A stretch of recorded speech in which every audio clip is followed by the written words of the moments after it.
कई बार कह चुका हूं कि बीपीएससी का रिटर्न एग्जाम का बीच में कानून बनाना वो पहले से ही सही प्रक्रिया नहीं थी। जब आप 4 लाख शिक्षक को पहले से आप नियोजित के आधार पर काम करवा रहे हैं तो फिर उससे एग्जाम लेना, जो एजुकेशन के प्रक्रिया में जो बच्चे हैं ही नहीं, जो उसकी कंटिन्यूटी नहीं है, और 20 साल के बाद किसी आईएएस आईपीएस से आप एग्जाम दिलवाइएगा तो कभी पास नहीं करेंगे। हमने एक बार पैसा उगाही कर लिया, अब दूसरी बार भी पैसा उगाही कर।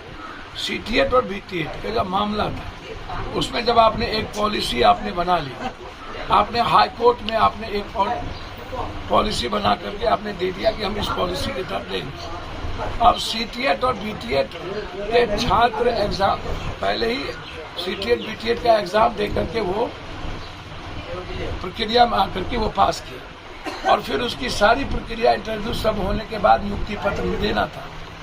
ऐसी कौन सी मजबूरी और ऐसी कौन सी बातें आ गई जिसको बीच में 10 दिनों के पहले ही और हाई कोर्ट में सारे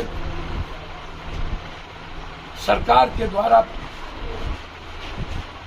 लिखित दे देने के बाद क्या मजबूरी आई? कौन है इसके हिस्सेदार और शेयरदार?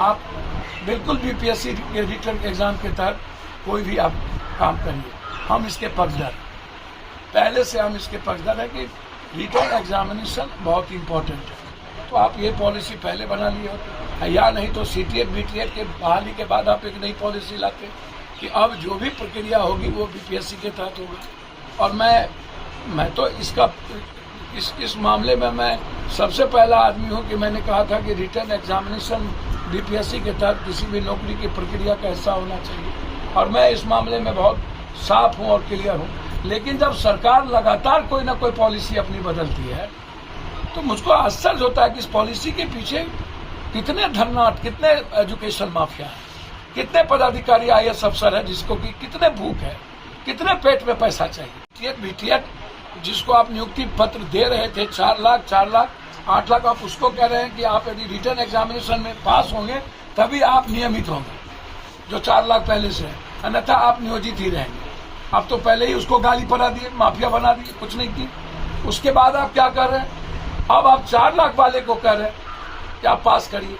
अब 4 सालों से जिसको दोहरा देने के बाद, जिसने किताब नहीं छुआ हो एग्जामिनेशन के बाद, उस लगातार अपनी प्रक्रिया में हो, अब उसको आप रिटर्न एग्जामिनेशन की बात कर रहे हैं। चलिए ये भी हम समझ गए कि आप रिटर्न एग्जामिनेशन की बात कर रहे हैं। हमको आप ये बताइए कि रिटर्न एग्जामिनेशन का वो क्वेश्चन है और वो सेंटर तय हो गया कि किनको पास करना है, किन पैसे वाले को निकालना है। क्या इसमें जो जीनियस होगा वो निकल पाएंगे?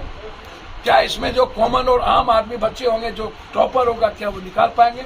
या पप्पू यादव का बेटा, पप्पू यादव का परिवार जो दलाल है, जो पैसा देता है, वैसे लोग निकलेंगे? बिना पैसे की क्या नौकरी होगी? क्या गरीब आदमी, क्या मिडिल क्लास, क्या लोअर मिडिल क्लास के बच्चे नौकरी कर पाएंगे? मेरा सबसे बड़ा सवाल यहाँ ये है। दूसरी बात, सरकार कहती है, बहुत क्लियर है उस मामले में, कि मेरे यहाँ साइंस और मैथ का उपयुक्त टीचर नहीं है। एक तो आपने पहले ही अपमानित कर दिया, और अब दूसरी बार मैं हाथ जोड़कर नीतीश जी आपसे आग्रह करूंगा कि आईएएस आईपीएस जो बिहार का भला कभी नहीं चाहता, और मुझको लगता है कि पूरी की पूरी ये आईएएस आईपीएस का कुछ टीम है जो बीजेपी से गाइड है, प्रभावित है। बीजेपी इसमें कंप्लीट रूप से इन्वॉल्व है, ताकि वर्तमान समय में 17 साल के बाद नीतीश कुमार ने जिस ऐसी सरकार को छोड़ करके आई, उसको कैसे 8 लाख बच्चों के में उसको शिखंडी बना दिया जाए, उसको अलग थलग कर दिया जाए, ये बड़ी गहरी साजिश है, और उसमें आईएएस की भूमिका सबसे बड़ी है। मैं नीतीश कुमार जी से आग्रह करूंगा कि ये बिहार के प्रतिभावान बच्चे का अपमान है। इसमें यह कहा गया है कैबिनेट डिसीजन में कि यह डिसीजन इसलिए अभी तत्काल लिया जा रहा है, डोमिसाइल मुद्दा। मैं इसके पक्ष में नहीं हूं किसी भी कीमत पर। जो बिहार में जिसकी जमीन है, जिसकी जो रहने वाले लोग हैं, मेरा साफ इसमें रिक्वेस्ट है कि बाहरी लोगों को आप 10% से ज़्यादा आप नहीं दे सकते हैं, क्योंकि बिहार के बच्चों को बाहर में गाली मिलती है, लाठी मिलता है, जूता मिलता है। हमें मजदूरी के लिए भी तड़पना पड़ता है। नौकरी तो छोड़ दीजिए, हम बिहार से बाहर जाने के लायक नहीं हैं। हम सिर्फ मजदूरी के लिए जाते हैं। हम 80-80 लाख हजार करोड़ रुपया सिर्फ पढ़ने के लिए बिहार का पैसा बाहर जा करके देते हैं। फिर हम मजदूरी करने जाते हैं तो बिहार का पैसा बाहर देते हैं। अपनी अधिकार की बात कहने में जिंदगी और मौत के साथ एक व्यक्ति जी रहा। PMCH से हमको शिफ्ट करना पड़ा IGMS। मुझको लगता है कि गोली निकल जाना या फिर जिस तरीके से पूरे के पूरे सिस्टम को उन्होंने होल किया है, एक लंबा पीरियड के लिए वो अस्वस्थ होगा। तो हम तो हर दबंग और माफियाओं के खिलाफ हैं। उनको किसी भी तरह का संवैधानिक, कानूनी, नेताओं का और सामाजिक संरक्षण प्राप्त नहीं होना चाहिए। कोई व्यक्ति उसमें कोई हो, मैं क्यों नहीं, खुद मैं। ये अहंकार पर लोगों को तंग करना और अपने अहंकार के कारण लोगों की जिंदगी में दखल देना, मैं कहीं से भी इसको समाज का अच्छा पहल नहीं मानता। हर आदमी को मुस्कुराने और जीने का अपना अपना फ्रीडम। भारत ही एक ऐसा देश है जहां विचारों की स्वतंत्रता है, जीने की स्वतंत्रता है, मुस्कुराने की स्वतंत्रता है और अपनी अपनी भाषा, धर्म, तहजीब, संस्कृति और अपने तरीके से जीने की स्वतंत्रता है। मेरे जीवन में दखल देने की गुंजाइश संविधान नहीं देता। यदि मेरे फ्रीडम को भी कतल किया जाए, हमारी स्वतंत्रता का भी हनन किया जाए, तो उसके बाद समान नागरिक संहिता बचता कहाँ से? इसलिए जो घटना घटित हुई है वो समाज के लिए सही नहीं है, समाज के हिस्से के लिए सही नहीं है। मैं इसको सही नहीं मानता हूँ और मुझको लगता है कि